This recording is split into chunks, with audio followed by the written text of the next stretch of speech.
ఇది కేవలం ఒక ఆలయ సందర్శన కథ కాదు. ఇది ఒక నాగరికత మళ్ళీ తనను తాను గుర్తు చేసుకున్న క్షణం.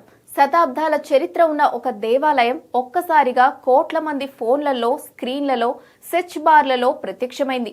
గూగుల్ ట్రెండ్స్ లో 20 ఏళ్ల గణాంకాలను తలకిందులు చేస్తూ సోమనాథ్ టెంపుల్ సెర్చ్ ఒకేసారి శిఖరాన్ని తాకింది. ప్రధాని నరేంద్ర మోదీ సోమనాథ్ ఆలయాన్ని సందర్శించిన వెంటనే దేశవ్యాప్తంగా ఒక ప్రశ్న ట్రెండింగ్ లో నిలిచింది. ఈ ఆలయం ఎందుకు అంత ముఖ్యమైంది? ఈ ఆలయం ఓ ప్రతిఘటనకు ప్రతీకగా ఎందుకు మారింది? నేటి డిజిటల్ యుగంలో ఒక ప్రాచీన ఆలయం ఈ స్థాయిలో ఆసక్తిని రేపడం వెనుక అర్థమేంటి?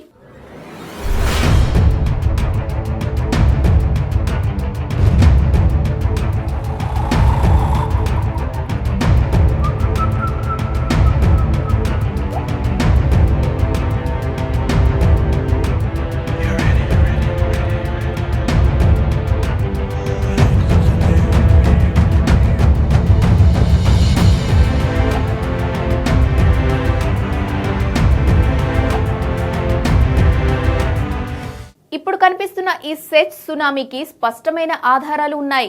గూగుల్ ట్రెండ్స్ డేటా చూస్తే విషయం మరింత క్లియర్ అవుతుంది. 2006లో సోమనాథ్ టెంపుల్ అనే వర్డ్ సెర్చ్ స్కోర్ కేవలం 24 మాత్రమే. ఆ తర్వాత దాదాపు 2 దశాబ్దాల పాటు ఈ పదం ఎప్పుడూ పెద్దగా ట్రెండ్ కాలేదు. 2010లో 34కి చేరింది, 2021లో 33, 2023లో 41, 2024లో తొలిసారిగా 59కి వెళ్ళింది. కానీ 2026 జనవరిలో మాత్రం ఈ గ్రాఫ్ ఒక్కసారిగా 100కి పెరిగింది. అంటే గత 20 ఏళ్లలో ఇదే భారీ స్కోర్. మోదీ సోమనాథ్ స్వాభిమాన్ పర్వ్ కార్యక్రమాల్లో పాల్గొనడం ఈ ఆసక్తికి ప్రధాన కారణం.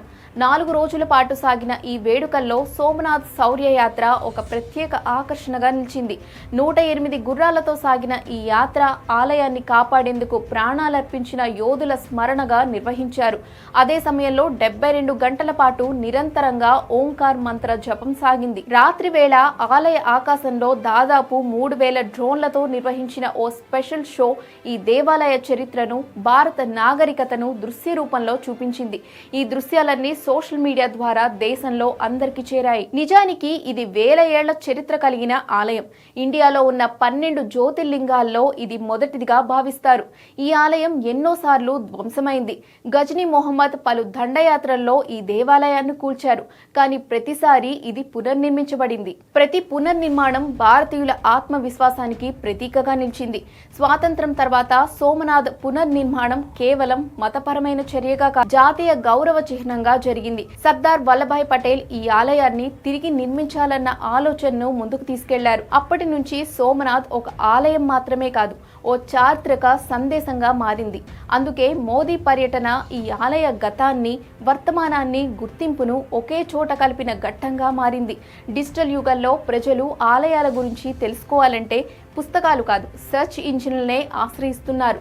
ఆ సెర్చ్ ఇంజిన్లో సోమనాథ్ ఒక్కసారిగా టాప్కి రావడం అంటే భారతీయులు తమ చరిత్రను మళ్లీ వెతుక్కుంటున్నారన్న సంకేతం. వాస్తవానికి మోదీ లాంటి నాయకుడు ఒక ఆలయాన్ని సందర్శించినప్పుడు ఆ టెంపుల్కి సంబంధించిన కథలు, పోరాటాలు, పునర్నిర్మాణాలు మళ్లీ చర్చలోకి వస్తున్నాయి. ఈ ఆసక్తి నాగరిక స్మృతికి సంబంధించినది. అందుకే సోమనాథ్ సెర్చ్ ట్రెండ్ ఒక సంఖ్య కాదు, అది భారతీయుల చరిత్ర పట్ల పెరుగుతున్న ఆసక్తికి ఒక డిజిటల్ సాక్ష్యం.